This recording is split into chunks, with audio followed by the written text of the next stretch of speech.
Welcome to Jill on Money, powered by The Compound. I'm Jill Schlesinger. I'm joined by my cohort, Mark Talercio. As I like to say, hello, Jill. Hello, Mark. I read the funniest thing from the FT this morning because we're taping this. It's in August. And the thing in the FT said, summer has arrived for its usual 10-day stay in London. Yeah, that's about all they get. 10 days if they're lucky. So, Mark, you know, one of the things that I tease you about is that I like to call you Mr. Roth because you fell in love with the Roth account. Yes. And do you want to talk about the relationship you've developed with it?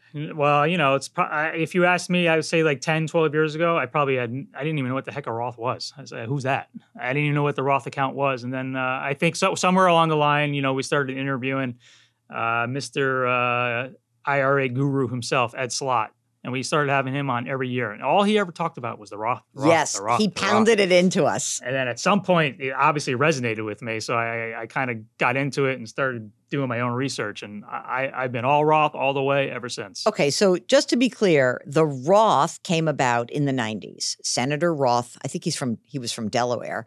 And the Roth is kind of an interesting concept because, you know, for old people, we started using 401ks, and the theory was put money away before it's taxed into this retirement account. It'll grow without taxation. When you take it out later during retirement, your tax bracket will be lower because you'll be earning less money. And a funny thing happened on the way to getting towards the retirement age for many of us, and that is that the level of taxation shifted so dramatically, and tax rates have gone down over these last 30 years or so. And so all of a sudden, people started to say, well, wait a minute, maybe I should pay the tax right now because my tax rate is not going to go down in the future. And the premise of the Roth is you pay the tax today. The money grows without taxation, same way as your 401k or your pre-tax IRA. But when you take it out, there is no tax due, and you are not forced to take required minimum distributions from that account as you get older, so 73, 74, 75. And one of the things I think both you and I really started to understand as we were talking to more people as they were getting older is how big those RMDs are. Oh, massive. So those RMDs can be like kind of started around 3.5%, 4% of your total account. So you got $1 million. The government's like, hey, you have to take 40 grand out this year. You have to.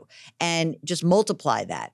And when we talk to so many of you, you've accumulated so much money pre-tax that your tax rate can't go down in the future. So much money is getting pulled out of it, and it's not under your control. And I think maybe that the thing that you always emphasize, Mark, is that people want to have control over their tax situation in the future. So how do you feel about if someone's making a lot of money? What if they're paying, like if they live in, you don't care. Wait a second. I live in New York. I live in California. I'm in a high tax state and I'm making hundreds and hundreds of thousands of dollars. Why is that a good idea? And you're on the young side. Yeah. Even more of a reason to just everything should be Roth. Because if you're making a lot of money and you're young, guess what? Odds are you're going to be making a lot of money for the foreseeable future, for the next 2+ decades. That money is going to continue to grow and grow and grow. Just remember, if you have a pre-tax retirement account with $2 million, guess what? It's not $2 million because as Ed Slott always likes to say, you're on the hook for a loan to Uncle Sam. So it's not $2 million. If you have $2 million in a Roth account, what you see is what you get. Everything in there is yours, tax-free. And as you just mentioned, the RMDs, with that pre-tax account, someone's going to be telling you when you have to take that money out. With the Roth, you don't ever have to take it out if you don't want to. You can do what you want when you want. And if your kids inherit that Roth or your heirs inherit that Roth, there's no tax due to them either. And I don't want to hear, oh, well, I'm going to be in a lower tax bracket. You don't know that. Just why not eliminate the uncertainty now? I use myself as an example. I'm very blessed. My wife, she's a high earner. We're in the top tax bracket. I don't even think twice. Every single one of our contributions is either Roth or a brokerage account. There is zero pre-tax. And the Roth thing is also so interesting because I think that a lot of people that we'll hear from who are in high tax brackets have already put so much money away pre-tax. So, why not diversify that? Why not take the shot? What if you're wrong about your tax rate? And by the way, Duncan, wasn't there an Ask the Compound where we got a question and the answer that was pulled up after the research was like, guess what? If you have a lot of money, you still have a lot of money in retirement. And we were talking about withdrawal rates. Right. And it was fascinating because when we looked at these numbers, it was clear that people who have a lot of money and are high earners do not spend down their assets. They tend to be more of the accumulator, even when they're pulling money down and supporting themselves, because the corpus, the body of your investments continues to grow. And if you're not forced to pull that out at perhaps the wrong time, then you have ultimate control. So, absolutely. As Mark likes to say, it should be all Roth. All the time. And I think more and more people are starting to come around on this. I really do. 10, 12 years ago, nobody knew what the heck we were talking about. But it's especially with our audience and the interaction we see with our audience on our podcast, the emails I get, it's by far the number one question that we receive is something to do with the Roth.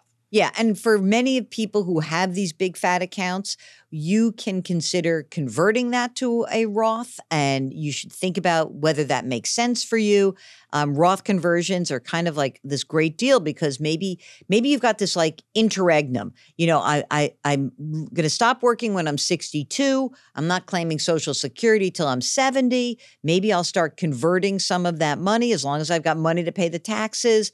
And I'll do that for a while and make sure that some of that money has already been taxed and I can control it then. But I wouldn't wait too long because tax rates are going to change. They're not going to be this level forever. They always change. And by the way, we have come to a place in this country where tax rates are at historic low levels. So with all your whining about your taxes, I know. I whine about taxes too. No, I really don't ever. Because I always feel lucky if I'm paying taxes. I know. What if you're not paying taxes? That doesn't seem like a good thing. You've got nothing to pay taxes That's not good.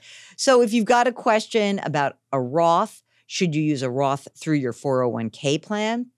This is even better because, by the way, when you have a retirement account, there's no income testing on a Roth.